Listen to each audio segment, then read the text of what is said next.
Silks ஆடி sale தூத்துக்குடியில் ஜூலை 12 முதல் கோலாகல ஆரம்பம். ஒன் இந்தியா அவசர் நேயர்கள் அனைவருக்கும் மறுநாள் வணக்கம்.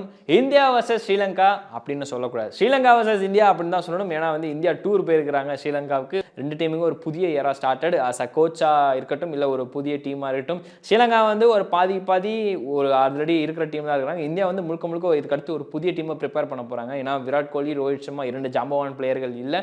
அந்த ஒரு காரணத்தினால சரி, ஓகே, இதெல்லாம் ஒரு சைடு இருந்தாலும் பிட்ச் கண்டிஷன் எப்படி இருக்க போகுது.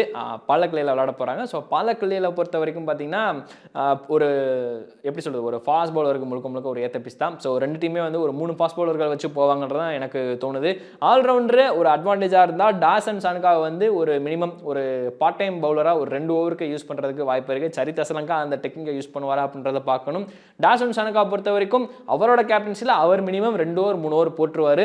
கம்மியான ரன்கள் தான் கொடுப்பாங்க. பட் அதுக்கடுத்து வனிந்தோ அசலங்கா அவருமே பெருசாக யூஸ் பண்ணிக்கல வர. பட் பார்க்கலாம் சரித் அசலங்கா எப்படி பண்ண போகிறாரு அப்படின்னு. ஸ்ரீலங்காலேருந்து அப்படியே போயிடலாம். முழுக்க பார்த்தீங்கன்னா முதல்ல ஓப்பனிங்கே பார்த்தீங்கன்னா நிறைய பேருக்கு ஒரு சில போட்டிகள் இருக்கும். பத்தும் நிசாங்கா இங்கே ஃபிக்ஸட், அவரை ஒதுக்கிடலாம். அது போக பார்த்தீங்கன்னா அபிஷேக் ஃபெர்னாண்டோ ஆல்ரெடி ஓப்பனிங் ஆடி இருக்காரு. அது போக பார்த்தீங்கன்னா உங்களுக்கு ஒரு குஷால் பெரேரா இருக்கட்டும், குஷால் மெண்டிஸாக இருக்கட்டும், ரெண்டு பேருமே அங்கங்கன்னு சொல்லி ஒரு சீரிஸ் மாற்றி பிச்சு போட்டு இது பண்ணியிருக்காங்க. ஸோ டாப் ஆர்டரில் இவங்க 3 பேர் இருப்பாங்க.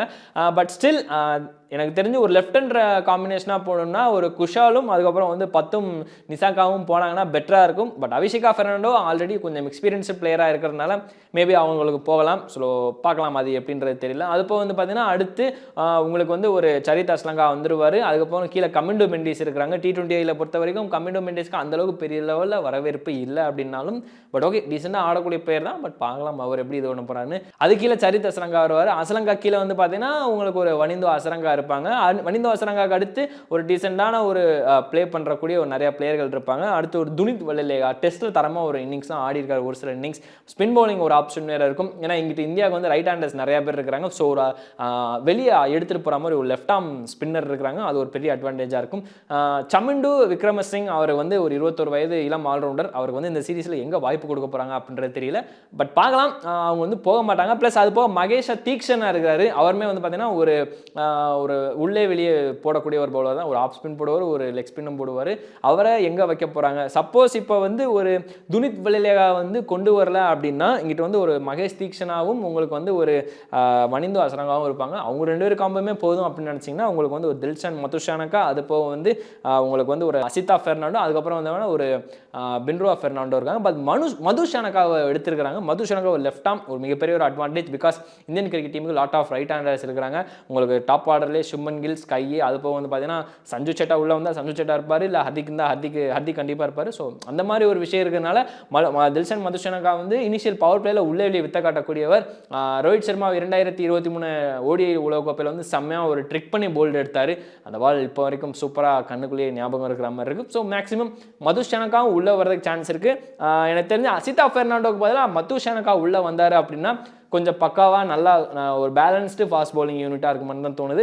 பார்க்கலாம். பின்ரோவா ஃபெர்னாண்டோ, அது போக மதுஷானக்கா, பத்திரனா வேற இருக்காரு. ஸோ இவங்க 3 பேருமே காம்போவாக எடுத்துகிட்டு போனாங்க அப்படின்னா சூப்பராக தான் இருக்கும். அது போக வனிந்தோ அசலங்கா, மகேஷ தீக்ஷனா, உங்களுக்கு பவுலிங் கோட்டா முடிஞ்சது. ஸோ அதிலே 3-2-5 டாசன் சானக்கா இருக்கிறாரு.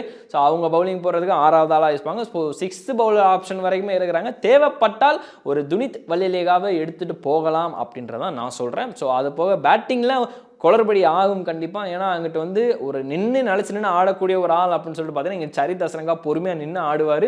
பட் அங்கிட்ட ஒரு 10 நிமிஷம் அதிரடியாகவும் நின்று ஆடக்கூடிய ஒரு பேட்டர் தான். அது போக நடுவில் இருக்கிற குஷால் பெரேரா, குஷால் மெண்டிஸாக இருக்கட்டும், இல்லை உங்களுக்கு ஒரு கமிண்டோ மெண்டிஸாக இருக்கட்டும், அபிஷேக் ஃபெர்னாண்டோவாக இருக்கட்டும், இந்த 4 பேட்டர்களுமே கண்டிப்பாக அவங்களுக்குன்னு ஒரு இண்டிவிஜுவல் ஸ்ட்ராட்டஜியை ஃபிக்ஸ் பண்ணி ஆகணும். அந்த மாதிரி ஒரு கண்டிஷனில் இருக்கிறாங்க. ஏன்னா 4 பேருமே அடித்து ஆடுறவங்க. ஆனால் அந்த அடிச்சு ஆடுறவங்கள கொஞ்சம் பொறுமையாக ஆடினாங்கன்னா நல்லாயிருக்கும். எனக்கு தெரிஞ்சு குஷால் பெரேராக்கு போகலாமான்னு தோணுது. ஏன்னா குஷால் பெரேரா அப்போலேருந்து இப்போ வரைக்கும் அவரை விட்டாலும் அடுத்தடுத்த மேட்ச்சில் கொஞ்சம் கன்சிஸ்டண்டாக அந்த 30-40 அப்படின்னு சொல்லிட்டு அடிச்சுட்டு வந்துக்கிட்டு இருக்காப்புல. ஸோ மேக்ஸிமம் குஷால் பெரேராக்கு போகிறது கொஞ்சம் பெட்ரோன்னு தோணுது. ஹோப் அப்படின்னு தான் சொல்லணும். ஸோ ஸ்குவாடு படி ஓகே. பட் லைனப் படி பார்த்தீங்கன்னா இங்கே 10 நிசாங்கா, அபிஷேக் ஃபெர்னாண்டோ, இல்லை குஷால் பெரேரா போகலாம். நடுவில் உங்களுக்கு ஒரு குஷால் மெண்டிஸ் யாராவது வரலாம், இல்லை கமிண்டோ மெண்டிஸ் எடுத்தாலும் ஓகே தான். அது கீழே சரித் அசலங்கா இருக்கிறாரு. அதுக்கு போக பார்த்தீங்கன்னா உங்களுக்கு டாசன் சனுக்கா வந்துடுவாங்க. அது போக போக உங்களுக்கு ஹசரங்கா, அதுக்கப்புறம் வந்து உங்களுக்கு ஒரு தீக்ஷனா வருவார். ஃபாஸ்ட் பவுலர் யூனிட் அப்படியே மதுசனகா, பின்ரோவா பெர்னாண்டோ, அதுக்கப்புறம் வந்து உங்களுக்கு ஒரு வத்திஷா பதிரானா. ஸோ 10 பேர் வந்துட்டாங்க. 11 ஆளாக வந்து நீங்கள் துனித் வழியிலாக உள்ள இன்க்ளூட் பண்ண போகிறீங்களா, இல்லை கமிண்டோ மெண்டிஸை உள்ளே கூட்டு வர போகிறீங்களா அப்படின்ற ஒரு விஷயமும் இருக்குது. இது வந்து என்னோட ப்ரெடிக்ஷன் படி இந்த லைனப் பிளேயிங் 11 அகேன்ஸ்ட் இந்தியா இப்படி தான் இருக்குமோன்னு தோணுது. பார்க்கலாம். ஸ்ரீலங்கா ஃபேன்ஸ் கீழே இருந்தீங்கன்னா தாராளமாக கமெண்ட் பண்ணுங்கள். லாஸ்ட் டைம் போட்டிருந்த கமெண்ட் நல்லா இருந்துச்சு. ஸோ அதுக்கு நானுமே ரெஸ்பான்ஸ் பண்ணியிருந்தேன். So thanks for that comment இந்த வீடியோவில் சொல்லிக்கிறேன். அது போக வந்து நம்ம அப்படியே இங்கிட்டு இந்தியாவுக்கு வருவோம். இந்தியன் கிரிக்கெட் டீம் பொறுத்த வரைக்கும் நிறைய எக்ஸ்பெரிமெண்ட் பண்ண வேண்டியது அவங்களுக்கு இருக்குது, நிறைய கடமைகள் இருக்குது. Suryakumar Yadav as a captain எப்படி பெர்ஃபார்மன்ஸ் வைஸாக பண்ண போகிறான்னு பார்க்கணும். அவருக்கு கேப்டன்ஷிப் ப்ரெஷர் வருமா அப்படின்றதையும் பார்க்கணும். பேட்டிங் அதை ரிஃப்ளெக்ட் பண்ணுமான்றதையும் பொறுத்து தான் பார்க்கணும். இங்கிட்டு வந்து இந்தியன் கிரிக்கெட் டீமுக்கு நிறைய ஆப்ஷன்ஸ் இருக்குது.